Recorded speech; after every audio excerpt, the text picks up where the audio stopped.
Hello दोस्तों, एक बार फिर से आप सभी का स्वागत है आपके अपने YouTube चैनल राइडो स्टूडियो में। जैसे हम लोग ने मराठी के पेपर में प्लान किया था कि जो जो चैप्टर्स सेलेक्ट किए थे, जो जो पोएम के लिए सेलेक्ट किए थे और जो जो स्थूल वाचन के लिए क्वेश्चन दिए थे, सब उसी में से हम लोग को दिखा। तो हमारी जो प्लानिंग थी वो अच्छे से इम्प्लीमेंट हुई और हम लोग सब बच्चों का पेपर्स भी होपफुली सबका अच्छा गया है। बच्चों का रिस्पॉन्स भी बहुत आया, सब बच्चों को कॉल भी है बहुत है और सब लोग भी बोले कि सर अभी हम लोग को इंग्लिश का बहुत ज्यादा टेंशन हो रहा है। हम लोग हिंदी मीडियम और उर्दू मीडियम के स्टूडेंट्स हैं, हमारे लिए इंग्लिश बहुत बड़ा सा पहाड़ जैसा सब्जेक्ट है। अब पहाड़ जैसे सब्जेक्ट को हम लोग कैसे इजी वे से हम लोग करना है, कैसे आप लोगों को पहाड़ को कैसे आराम से ढकाना है, तो वो सब चीजों का हम लोग ने प्लानिंग कर लिया। अब आप लोगों को कैसा क्या करना है सबके उसकी मैं पूरा प्लानिंग कर लिया हूँ। तो आप लोग वो प्लानिंग के हिसाब से अपना तैयारी करो और डेफिनेटली आपका मराठी से ज्यादा अच्छा इंग्लिश का पेपर जाएगा। तो अभी चलो हम लोग वन बाय वन देखते हैं। सब लोग हिंदी मीडियम और उर्दू मीडियम वाले स्टूडेंट्स ध्यान दीजिए, ठीक है। चलो अभी फर्स्ट ऑफ ऑल तुम्हारा जो इंग्लिश का पेपर है वो तुम्हारा 5 सेक्शन में बटा हुआ है। Section 1, section 2, section 3, section 4 and section 5। तो कौन से सेक्शन में क्या क्या आएगा सब चीजों को मैं आप लोगों को बताते रहूंगा, ठीक है। चलो बेटा ध्यान देना इधर पे। सबसे पहला तुम्हारा जो सेक्शन 1 रहेगा लैंग्वेज स्टडी, ये तुम्हारा 10 मार्क का है। मीन्स इसमें भी तुम्हारे कैसे रहेंगे, A part, B part and second number question number 2। मतलब ये जो बी के अंदर ही जैसा क्वेश्चन नंबर 1 रहता है वैसा क्वेश्चन नंबर 2 का रहेगा, मतलब लैंग्वेज स्टडी के लिए, ठीक है। सबसे पहले ध्यान देना इधर पे, जो क्वेश्चन नंबर 1 का ए रहेगा वो तुम्हारा डुएस डायरेक्ट रहेगा। डुएस डायरेक्ट मीन्स 6 क्वेश्चन दे रहेगा, उसमें से 4 करना है और 6 क्वेश्चन कौन कौन से रह सकते हैं उसका मैं लिस्ट बना दिया हूँ। आप लोग इसके ऊपर स्टडी करोगे आराम से आपका इजीली कवर हो जाएगा। और ये जो तुम्हारा 4 क्वेश्चन है ये 8 मार्क का बेटा, मीन्स एकदम इजी। आप लोग को एक वर्ड एक अल्फाबेट्स लिखने पे 2-2 मार्क्स मिल रहे। तो आप लोगों को थोड़ा भी नर्वस मत हो, ध्यान दो कैसा करने का है, तो इजीली आप लोग 2-2 मार्क्स आराम से ले लोगे। और ये जो पूरा 10 मार्क का है 10 में से 10 मिलना चाहिए, 10 में से एक भी नहीं कटना चाहिए सबका, ठीक है। चलो देखो कैसा करना है। फर्स्ट ऑफ ऑल यहाँ पे पहला question, complete the word by using the correct letter. अब तुम लोग को वर्ड का नॉलेज नहीं भी रहेगा। सबसे पहले मैं आप लोगों को एक छोटा सा एग्जांपल देती हूँ। कभी भी कोई भी ऐसा वर्ड्स दे देगा, सबसे पहले आप लोग क्या ट्राई करो, जो तुम्हारे वोवेल्स रहते हैं, vowels means A, E, I, O, U, जो भी तुम्हारा वर्ड्स दिया है उसमें सबसे पहले ये सब वर्ड्स लगा के देखो। ये वर्ड लगाने से तुम्हारा ये बन रहे क्या वर्ड्स जो मीनिंगफुल वर्ड्स बनना चाहिए। जैसे मेरा ये वाला दिया ST-RT, तो मैं सबसे पहले ए लगा के देखा, START, मतलब क्या बन गया, स्टार्ट। ये मीनिंगफुल वर्ड से कि नहीं है ना। तो मतलब देखो कौन सा भी वर्ड्स ढूंढने की जरूरत नहीं, सबसे पहले इसी में से जाके देखो। मतलब ये मेरा पहला वाला बन गया। दूसरा पढ़ लो, SL-VE, तुम्हारे मैं पहला देखता हूँ। पहले फिर से पहले ए ही देखो, यानी कि इसमें हो गया तो अब ए नहीं आएगा। पहले ये देखो SL-A लगा के देखो क्या बन गया, स्लेव। स्लेव भी एक वर्ड से मीनिंगफुल वर्ड से, तो ये तुम्हारा ये वाला भी कवर हो गया। फिर यहाँ पे देखो GR-AT लगा के देखा, GR ऐसा कुछ वर्ड्स होते ही नहीं, तो मतलब ए इसमें आएगा क्या, नहीं, तो ए को नहीं लगाने का। उसके बाद ई लगा के देखो GREAT, तो ये क्या दिख रहा है आपको, ग्रेट। ग्रेट एक वर्ड्स है, तो मतलब हमारे ये वाले सेंटेंस में क्या आएगा, ग्रेट। तो अभी हम लोग चलो इसका वर्ड्स देखते हो, चौथा वाले का। यहाँ पे पहले हम लोग FOC, तो यहाँ पे ए लगा के देखते हैं, FOAC ऐसा कुछ वर्ड से नहीं होता, तो ए नहीं आएगा। तो ई लगा के देखते हैं, FOECE ऐसा भी कुछ वर्ड्स बनता नहीं है, तो आई लगा के देखते हैं, तो FOIC ऐसा भी कोई वर्ड्स बनता नहीं है, तो ओ लगा के देखते हैं, FOOC ऐसा भी कुछ वर्ड्स नहीं है, तो हम लोग लास्ट देखते हैं यू लगा के, FOUC ऐसा भी वर्ड्स मेरे हिसाब से तो नहीं है और किसी के भी हिसाब से नहीं है। तो अभी हम लोग दिमाग में क्वेश्चन आया कि सर आपने तो बोले थे 5 वर्ड्स, तो अभी ये 5 में नहीं कवर हो रहा है। तो बेटा ऐसे केस में ये तुम्हारा वोवेल्स के वर्ड्स है, तो कंसोनेंट के वर्ड्स पे जाओ। कंसोनेंट वर्ड्स पे थोड़ा आप दिमाग लगाना पड़ेगा, जो तुम्हारा वोवेल्स कवर नहीं हो रहा वो सब कंसोनेंट हो जाएंगे। तो मेरा एक हिसाब से मैं बोलूंगा FO, यहाँ पे मैं R लगा दूं, FORC, तो क्या बन जा रहा है फोर्स। मीन्स अभी जब कभी भी 5 वर्ड्स नहीं कवर होंगे तो आपको दूसरा कोई वर्ड्स का यूज करना पड़ेगा। ठीक है, मतलब यहाँ पे एक एक वर्ड्स लिखने में बेटा कितना मार्क्स मिल रहा है 2। ठीक है, थोड़ा ध्यान दोगे आराम से मिलेगा। आगे देखते हैं, अल्फाबेटिकल ऑर्डर में लिखना, मतलब 4 कुछ वर्ड्स दे देंगे सेंटेंस में, वर्ड्स में सॉरी, तो आपको उसको अल्फाबेट्स पे लिखने, कौन सा अल्फाबेट्स पहले आएगा उसके हिसाब से बताने का। Sir punctuate the following sentence. Punctuate मतलब कहाँ पे कॉमा लग रहा है, कहाँ पे फुल स्टॉप लग रहा है, डबल इन्वर्टेड कॉमा कहाँ पे लग रहा है, वो सब चीजों को आपको ध्यान रखना है। फोर्थ, मेक अप 4 वर्ड्स, मतलब ये जो वर्ड्स दिया गया है इसके 4 वर्ड्स बनाने हैं आपको। जैसे ये वर्ड्स दिया एलिफेंटाइटिस। एलिफेंटाइटिस का मतलब मैं अगर बनाना चाहूंगा 4 वर्ड्स, तो एक तो एलिफेंट्स बन रहे हैं, और मैं क्या बना सकता हूं, एक तो एलिफेंट्स, और क्या बना सकता हूं बेटा HELP, हेल्प, और क्या बना सकता हूं बेटा ANT से एंड, और क्या बना सकते हो, थोड़ा ध्यान लगाओ। कम ऑन, आप लोग भी एक वर्ड आप लोग के लिए रख दूं, ठीक है, ध्यान देना। अगर कमेंट्स करो चौथा वर्ड क्या रहेगा, आपके कमेंट्स का इंतजार रहेगा मुझे, और नहीं आएगा तो मैं उस टाइम बता दूंगा। ठीक है, चलो अभी ये राइट, ये होने के बाद में right and related words. Related words मतलब आपको ऐसा वेब दिए रहेगा, दिख रहा है ये वेब, ऐसा वेब में तुमको ऐसा 5 रिलेटेड वर्ड्स लेने हैं। जैसे टू रीड, तो स्टोरी डाल दिया, रीड के बाद में आप लोग क्या करते हैं, राइट भी कर सकते हैं, और ऐसे 3 वर्ड्स और लिखने के, मतलब जो रिलेटेड टू द रीड रहेगा, पढ़ने लिखने से रिलेटेड रहेगा, तो आपको उसको ऊपर ध्यान देने का। ठीक है, उसके बाद आपको last 6 one is word change. Word change मतलब एक सेंटेंस दे देगा, उसका लास्ट वर्ड्स देखने का, लास्ट वर्ड में कौन सा अल्फाबेट्स दिया गया है, उसके हिसाब से आपको बोलेगा एडजेक्टिव के फॉर्म में बनाओ, वर्ब के फॉर्म में बताओ, या तो नाउन के फॉर्म में बताओ।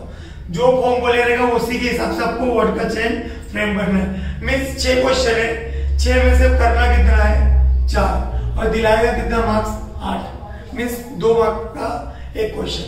ठीक है, क्वेश्चन अभी को सेक्शन 1 का ही बी पार्ट देखते हो, 2H डायरेक्ट का, मतलब 2 दिए रहेगा, एक करना है 1 मार्क के लिए। इसमें भी क्या रहेगा, make a meaningful sentence using the given phrase, मतलब एक फ्रेज दे देगा, उसके ऊपर एक सेंटेंस बनाने का आपको। ठीक है, इजीली थोड़ा इजी सेंटेंस भी बनाओगे तो भी चलेगा। और second one is add a clause to expand the following, मतलब क्लॉज मतलब सबऑर्डिनेट क्लॉज को थोड़ा ऐड करना पड़ेगा आपको, एडजेक्टिव क्लॉज को ऐड करना पड़ेगा। जो भी क्लॉज दे रहे, ज्यादातर सबऑर्डिनेट दिए रहेगा, तो इस हिसाब से आपको ऐड करके यहाँ पे आगे का सेंटेंस बनाने का, जो कितना मार्क्स दिलाएगा 1 मार्क्स, मतलब दोनों में से एक ही करना है 1 मार्क्स के लिए। लास्ट क्वेश्चन नंबर 1 का ही देके रखा गया, मतलब सेक्शन 1 का ही second question, attempt anyone, means 2 दिया है, एक ही करना है।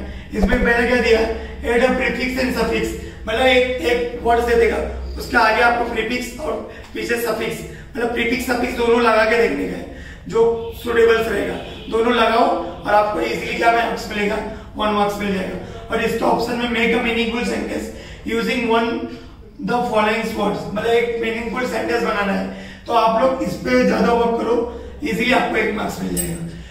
ये ओवरऑल 10 मार्क्स आपका लैंग्वेज स्टडीज का है, आपको 10 में से 10 कोई भी हालत में निकालना है। इतनी मेहनत हम लोग इसलिए कर रहे हैं कि आप लोग को अच्छे से अच्छा मार्क्स मिल जाए। ठीक है, तो अब हम लोग बात करते हैं सेक्शन 2 के ऊपर, टेक्सुअल पैसेज, मतलब जो आपके टेक्स्ट बुक में पैसेज दिए गए, चैप्टर्स दिए गए, वो चैप्टर्स में से क्या क्या है। इतने सारे चैप्टर बेटा 2 दिन में तो मैं खुद नहीं कर पाऊंगा, आप लोग की भी बात अलग है। तो जो बच्चों लोगों को कुछ भी नहीं हुआ है, तो मैं हम लोग ने जैसे मराठी में आप लोग को चैप्टर्स दिए थे, वही 4 चैप्टर में से 2 चैप्टर का पैसेज दिखा था, तो आप लोग के लिए इंग्लिश में भी हम लोग ने वैसा प्लानिंग किया है, इतना पैसेज करके आना बेटा ये सब चैप्टर का, तो डेफिनेटली यही सब चैप्टर में से आपको पैसेज दिखेंगे। तो हम लोग ने इंपॉर्टेंट चैप्टर्स क्या क्या है उसका नंबर्स भी डाल के रखे, और कौन सा चैप्टर का नाम दिया गया, सब आप लोग टेक्स्ट बुक लेना, उसको मार्क करना, अच्छे से देखना कि वो सब चैप्टर्स को ऐसे से मार्क करके उसको इंपॉर्टेंट मार्क कर लो, और इसको अच्छे से पढ़ लो। और जो भी तुम्हारे पास 21 नवनीत की डाइजेस्ट हो या कोई भी एनी अदर मटेरियल्स रहे, उसके जितने भी पैसेज दिए हैं उसको बैठ के बेटा प्रैक्टिस करो, बिकॉज इंग्लिश लैंग्वेज है आपके लिए बहुत टफेस्ट है। तो आप लोग मेहनत करोगे तो इजीली आप लोग कर पाओगे, ठीक है। तो मैंने ये जो चैप्टर्स दिया हुआ आप लोग को 6 चैप्टर्स है पैसेज के लिए। जो 6 चैप्टर्स रहेगा 2 पैसेज आने वाले आपके, मतलब 2 पैसेज जो आएंगे, एक पैसेज 10-10 मार्क है। ये जो 10-10 मार्क के आने वाले दोनों पैसेज यही 6 में से रहेंगे। तो आप लोग अच्छे से तैयारी करो, इजीली आपको मार्क्स मिल जाएंगे, ठीक है। चलो अभी हम लोग सेक्शन 3 पे जाते हैं, जो पोएम सेक्शन है, जो आपका कितने मार्क्स तैयार करता है 10 मार्क्स। इसमें भी क्या रहेगा, 2 पार्ट दिए रहेंगे। एक तो क्वेश्चन नंबर 3A जो पोएम पैसेज रहेगा, क्वेश्चन नंबर 3B जो अप्रिसिएशन रहेगा। मतलब पोएम पैसेज तुम्हारा 5 मार्क के लिए और अप्रिसिएशन 5 मार्क के लिए। और अभी इतने टाइम में पूरा पैसेज करके जाना पोएम के, पूरा अप्रिसिएशन करके जाना एक हिंदी मीडियम और एक उर्दू मीडियम के स्टूडेंट्स के लिए इम्पॉसिबल है। तो आप लोगों को कौन कौन सा मेन टॉपिक्स है उसके हिसाब से आप लोग को मैंने लिस्ट दे दिया। ये 4 टॉपिक्स के ऊपर आप लोग करके जाओ, पैसेज भी इसी में से आएंगे और अप्रिसिएशन भी इसी में से आएंगे। मतलब आप ये चारों टॉपिक आपको दोनों काम करना है, पैसेज को भी सॉल्व करना है और अप्रिसिएशन को भी सॉल्व करना है। तो ये जो आपको जैसे मैंने चैप्टर्स का दिया इंपॉर्टेंस, वैसे इसमें भी हेडिंग डाला। 1.1 में 1.1 करना है, 2.3 करना है, 4.1 करना है और 1.3 करना है। आगे मैं चैप्टर्स के नाम, पोएम के नाम भी लिख दिया हूँ, तो आप लोग अपने टेक्स्ट बुक में मार्क कर लो और इसके ऊपर वर्क करने के लिए लग जाओ, ठीक है। अभी हम लोग सेक्शन 4 देख लेते हैं, जो आपका नॉन टेक्सुअल में पैसेज दिया है। नॉन टेक्सुअल मतलब बेटा तुम्हारे बुक का नहीं है, बुक का नहीं है मतलब आपके बुक से बाहर से दिया रहेगा। ये पैसेज एकदम इजी है, एकदम स्कोरिंग है। आप लोग आराम से पढ़ना, मिलता जुलता वर्ड्स देखो किससे रिलेटेड कहाँ वर्ड्स दिए हैं, आपको उसका आंसर भी आजू बाजू में उधर पे आगे पीछे दिया रहेगा। तो आपको इधर जो 10 मार्क का है 10 में से 10 ही लेना है, 9 भी नहीं, ठीक है। आराम से पढ़ोगे, शांति से, आराम से आंसर आपको मिलते रहेगा, ठीक है। आगे इसका भी 2 पार्ट है। तो ए पार्ट है जो नॉन टेक्सुअल पैसेज है एंड बी पार्ट है जो समरी राइटिंग है। और समरी राइटिंग में सबसे ज्यादा एक इंपॉर्टेंट बात याद रखना, आप लोगों को समरी राइटिंग का टाइटल लिखना है। टाइटल पे आपको 1 मार्क्स मिलेगा, मीन्स 5 मार्क की समरी में 1 मार्क्स किस पे, टाइटल पे मिलने वाले। मतलब 4 मार्क्स जो रहेगा आपको समरी तैयार करना है। वो भी समरी किसका तैयार करोगे, जो तुम्हारा ये आंसर पैसेज है उसी के ऊपर आपको समरी तैयार करना है, ठीक है। और समरी कैसा तैयार करना रहेगा बेटा, जिसको कुछ भी नहीं आता रहेगा उसके मेन पॉइंट्स लिखने का और उसको 1/3 पार्ट में लिख देने का, आपकी समरी रेडी हो जाएगी। और डेफिनेटली 5 मार्क्स में से आपको 4 मार्क्स तो मिलेगा, ठीक है। ये ओवरऑल अपना सेक्शन 4 का भी हो गया। अभी हम लोग चलो देखते हैं सेक्शन 5 राइटिंग स्किल का पार्ट, जो हिंदी मीडियम और उर्दू मीडियम के बच्चे लोग को बहुत लगता है कि सब टफ पड़ता, हम लोग अपने आप से इंग्लिश में प्रेम नहीं कर पाते। तो बेटा अभी आप लोग एक्सक्यूज देने का टाइम नहीं है, आप करने का टाइम है। तो कैसा कैसा करना है आप लोगों को मैं बताना चाहता हूँ। चलो इधर पे ध्यान दो। सबसे पहला क्वेश्चन नंबर 5 ए पार्ट लेटर राइटिंग 5 मार्क का है, फॉर्मल और इनफॉर्मल पूछेगा। एकदम बड़ा, एकदम प्रोफेशनली लैंग्वेज लिखने की जरूरत नहीं है। आपका ये इंग्लिश 2nd और 3rd लैंग्वेज में आता है, तो हायर लेवल का नहीं है। आप लोग थोड़ा बहुत भी अपने हिसाब से ओन वर्डिंग लिखोगे तो भी आपको इजीली मार्क्स देगा। बस स्टेप्स को अच्छे से ध्यान रखो, डेट कहाँ लिखना है, टू कहाँ लिखना है, उसका एड्रेस कहाँ लिखने का, सब्जेक्ट कहाँ लिखने का, सब्जेक्ट के नीचे डबल अंडरलाइन, थोड़ा पैसेज का जो बॉडी ऑफ द पैसेज है, सब्जेक्ट है, उसके ऊपर 4-5 लाइन लिखोगे, लास्ट में एंडिंग दे दोगे तो भी आपको इजीली 5 में से एग्जामिनर 4, 3.5 दे देंगे। तो आपको 4 तो मिलेगा ही, जैसा मैं बता रहा हूँ। उसके अंदर बी पार्ट, उसमें भी 2 पार्ट है, डायलॉग राइटिंग, स्पीच राइटिंग। बेटा आप लोग स्पीच पे जाओ, डायलॉग पे मत जाओ। डायलॉग में ज्यादा मार्क्स भी नहीं मिलता, स्पीच के स्टार्टिंग के रिस्पेक्टेड सर वगैरह रहता है। तो 21 एक बार देखोगे, रिफर करोगे, आराम से आपको समझ में आएगा। तो 21 में बहुत अच्छे से दिया गया, आप लोग एक बार मनता रहेगा देखो उसको। इसका क्वेश्चन नंबर 6, उसमें भी 2 पार्ट है, इंफॉर्मेशन ट्रांसफर, इसका मेन टाइटल दिया है, मींस ये भी 5 मार्क का है। इसमें क्या बोला है, non verbal to verbal. Non verbal to verbal के बारे में बता सकता हूं, आपको एक पैसेज दे रहेगा, पैसेज को आपको टेबल बनाना है, डायग्राम बनाना है या तो वेब बनाना है, वो पैसेज के बेस पे, ठीक है। और verbal to non verbal means आपको टेबल्स, पैसेज और उसको देख के क्या करना है, एक पैसेज तैयार करना है। मतलब टेबल्स दिया रहेगा, डायग्राम दिया रहेगा, वेब दिया रहेगा, आप लोग को पैसेज उसको तैयार करना है उसके बेस पे। ठीक है, जो भी आपको इजीली लगे कि हम लोग इसके ऊपर बना सकते हैं तो वो अटेंड करना बेटा आपके हिसाब से। ठीक है, चलो अभी देखते हैं बी पार्ट, क्वेश्चन नंबर 6 का। Expand the theme, news report, developing story. ये दोनों भी एक हिसाब से एवरेज ही है, जो आप लोग को अच्छा लग रहा है जिसके ऊपर आप लोग बना सकते हो वही सेलेक्ट करना। ठीक है, ये भी 5 मार्क का।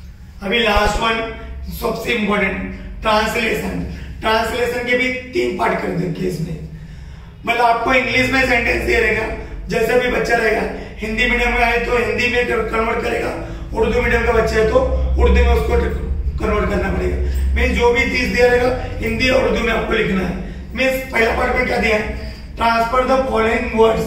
मतलब एक वर्ड दिया है, उसको हिंदी में क्या बोलते हैं, उसको उर्दू में क्या बोलते हैं, वो आप लोगों को बताना है। ठीक है, B transfer the following sentence. मतलब एक पूरा सेंटेंस दिया है, उसको हिंदी में पूरा लिख के बताओ, ये सेंटेंस का हिंदी में मतलब क्या है, ये सेंटेंस का उर्दू में मतलब क्या है। ठीक है, एकदम इजी है बेटा, थोड़ा सा ध्यान रखोगे ना, एकदम हाई लेवल का लैंग्वेज सेंटेंस नहीं देंगे, नॉर्मल सेंटेंस देंगे। ठीक है, last one is transfer the following idioms और प्रोवर्ब्स। कुछ भी प्रोवर्ब्स दे सकता है, कोई भी मुहावरे वगैरह कुछ भी दे रहेगा, उसके हिसाब से आपको 1 मार्क्स का है। मीन्स ये जो है तुम्हारा 5 मार्क का ट्रांसलेशन, जो आपको हिंदी और उर्दू में बदलना है। तो ये सब ओवरऑल हमारे हम लोग ने देख चुके हैं कि इंग्लिश की स्ट्रेटेजी कैसे करना है। तो अभी आप लोग एक्सक्यूज मत दो कि हम लोग हिंदी मीडियम के हैं, हम लोग उर्दू मीडियम के हैं, हमको इंग्लिश समझ में नहीं आती। बेटा इंग्लिश आप लोगों को अच्छा मार्क्स दिलाएगा जब आप लोग टेंशन लेके नहीं, उसको इंटरेस्ट के सामने पढ़ोगे। तो अभी आपके पास जो भी मटेरियल है उसको लेके स्टडी में लग जाओ। मैंने आपको चैप्टर्स बता दिया जैसे मराठी में बताया था, मैंने पोएम बता दिया जैसे मराठी में बताया था। तो ये सब चैप्टर और ये सब पोएम और बाकी सब जो भी पार्ट है और ग्रामर सेक्शन जो लैंग्वेज स्टडी का भी मैंने अच्छे से एक्सप्लेन किया। तो आप लोग इसको अच्छे से जैसा प्रिपरेशन जैसे स्ट्रेटेजी बनाओ वो हिसाब से फॉलो करो। डेफिनेटली 80 मार्क्स का पेपर है, सबका 65 का ऊपर ही आएगा मार्क्स, 65 70 और लेने वाले मार्क्स तो 75 भी ला सकते हैं। बस आप लोग को स्ट्रेटेजी फॉलो करना है। ये ओवरऑल स्ट्रेटेजी जो मैं बना के रखा हूं आप लोगों के लिए 10th के लिए, तो आप लोग इसको डेफिनेटली फॉलो करो। आई एम श्योर जैसे अपना हम लोग ने मराठी के लिए प्लानिंग किया था, मराठी में जो जो पैसेज जो चैप्टर्स देखे थे, जो पोएम्स दिए थे, उसी के हिसाब से हमारे बोर्ड में दिखे। तो डेफिनेटली आपके इंग्लिश के पेपर में भी यही सब चैप्टर्स दिखने वाले। तो अभी लग जाओ आप लोग, जो चीज मेरे से होना था मैंने आप लोगों के लिए कर दिया। आप लोगों को रिक्वेस्ट आ रहे थे सर जल्दी भेजो, अभी हम लोग ने रेडी हो गया आपके लिए बना दिए। तो आप लोग की भी अब जिम्मेदारी बनती है, आप लोग भी अपना फर्ज अदा करो और अच्छे से अच्छा मार्क्स ला के दो और फीडबैक दो मुझे कि हाँ सर आपका बताया हुआ ही हमारे चैप्टर्स में आया है। अगर वीडियोस को आप लोगों को हेल्प मिली होगी तो वीडियो को लाइक करो, चैनल को सब्सक्राइब करना ना भूलना और बेल आइकन जो दिख रहा है उसको भी आप लोग दबा दो। जो आने वाले पेपर्स में भी हम लोग मस्ट डू लिस्ट देंगे, आपको उसका नोटिफिकेशन मिलते रहेगा। और बेटा ध्यान से चैनल को सब्सक्राइब कर दो, सब्सक्राइब करने के पैसे नहीं लग रहे। ठीक है, चलो wish you all the best.